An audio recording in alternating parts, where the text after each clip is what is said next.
Kwa jina naitwa Maliwaza Salimu.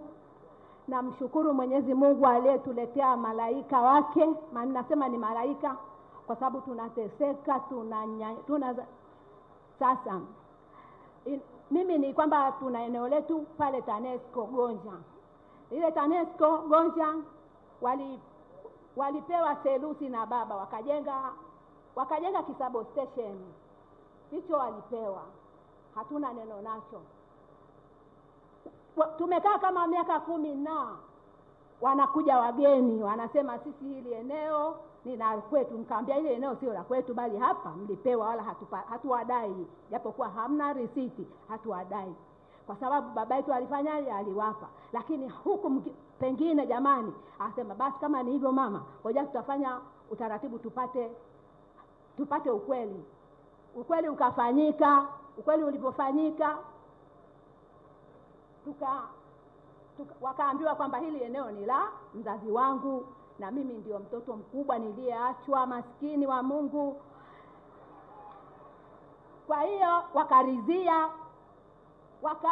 wakaanza kujenga. Mimi nikawauliza tu, nikamwambia jamani, mbona mnajenga, hatujamalizana? Asema sisi tutawalipa, hamna shida, tutawalipa. Tumekaa hakuna kulipwa. Nikaanza kuhangaika serikali ya kwanza kwa serikali yangu ndogo. Shida yangu ni kwamba wamechukua eneo letu, hawana hata senti 5 waliolipa. Nani hao? TANESCO. Na nikaenda lina ukubwa gani? Baba, ni kubwa. TANESCO mlioipita Gonja Maore pale. Afisa ardhi yuko wapi na TANESCO wako wapi? Mkuu wa mkoa analijua. Na mkuu wa mkoa ndio mwenzangu aliyenishika. Kila akielekeza wanaingia mitini. Hakuna anayenijali. Kila akielekeza wanaingia mtini. Huyo baba huyo ndio ameniacha, amenipa mwanga na nguvu. Endelea hapa. Saa ingine sina hata nauli, ananisaidia akaniambia, mama unateseka sana kunifuatilia mimi, chukua namba ya simu. Kanipa namba ya simu. TANESCO na ardhi wako wapi?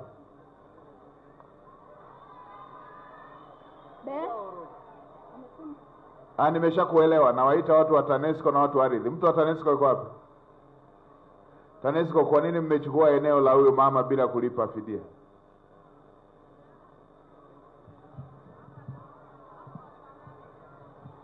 Mheshimiwa Waziri Mkuu, ni kweli tuna kituo cha umeme maeneo ya Gonja na kuna eneo la wakazi 4 ambalo tumelichukua, lakini tuko tayari kulipa na tayari tumeshakaa vikao na wananchi hao na tayari tumeshamwandikia barua mkurugenzi kwa ajili ya kuleta uthamini ili tuweze kulipa. Mmeshawaandikia hivyo? Mmewahi kuambia hivyo? Mmewahi kuambia hivyo kwa maandishi? Tumewaandikia kwa maandishi, lakini pia tumekaa kikao tukiwa na wananchi pamoja na uongozi wa kijiji na ofisi ya mkurugenzi pia iliwakilishwa kwenye kikao hicho. Eneo mmechukua, mmejenga, hamjawalipa. Paka mmejenga, wao hamjawalipa. Mheshimiwa, kwa sababu ninyi ndio serikali. Mheshimiwa, ni eneo ambalo tumejenga kama alivyoelezea mama. Kuna kipande ambacho walitoa, lakini kuna maeneo ambayo ya kituo kimetanuliwa. Kwa hiyo maeneo yaliyotanuliwa ndio ambayo tulikuwa tuna process kuwalipa. Ninyi mmekaribishwa eneo, mmepewa eneo bure. La kwanza bure, hamjalipa.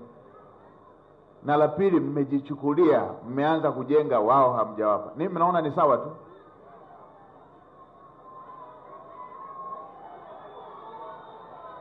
Mnaona ni sawa tu?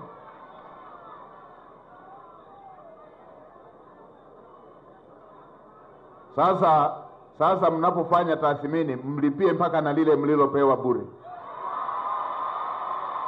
Nimepokea Mheshimiwa.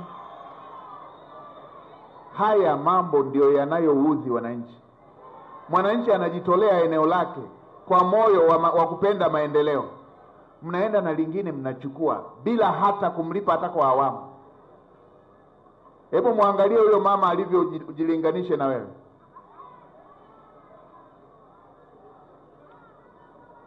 Eneo ndo utajiri, ndo mtu analima apate chakula. sio mwajiriwa huyo. Nimepokea mheshimiwa, tutalifanyia kazi. Sasa ongea na mtendaji mkuu. Mheshimiwa mkuu wa mkoa, nimeambiwa na kushukuru, mama amesema umemsaidia sana, na siku zingine hata alikuwa anaishiwa nauli unamsaidia. Huo ndio uongozi.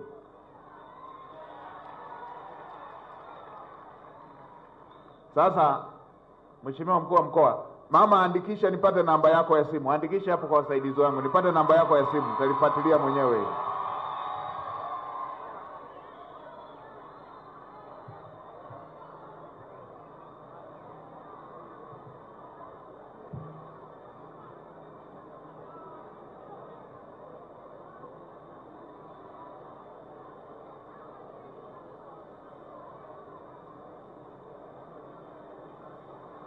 Viongozi wenzangu, tuelewane. Tupo kwa ajili ya kuwasaidia wananchi wapige hatua. Na ninyi wataalamu, tukiongea viongozi huwa mnadhani tunaongea na wakuu wa mikoa na wakuu wa wilaya. Ninyi nanyi ni serikali. Tuwasaidie wananchi. Jana nilipita pale Lushoto, nikakuta ofisi ile ya wilaya ndo imeenda kuchukua eneo la mwananchi. Na wauliza nini, wanasema tunarekebisha mipaka. Nashukuru jana ile wametafuta eneo la kumfidia yule mama.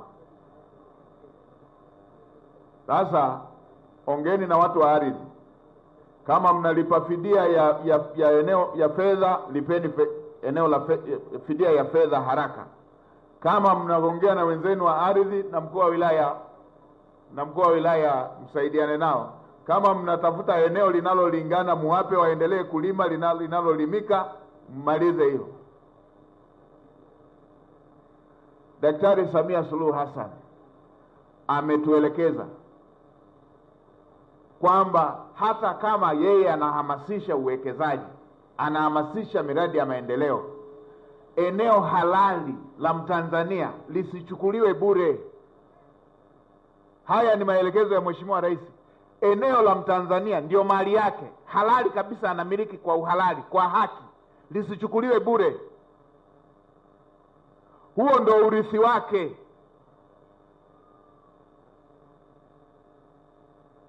Nimemaliza, nanyi mfanyie kazi hiyo, fanyeni haraka na wajue, wapate taarifa, wajue mnamaliza lini hilo.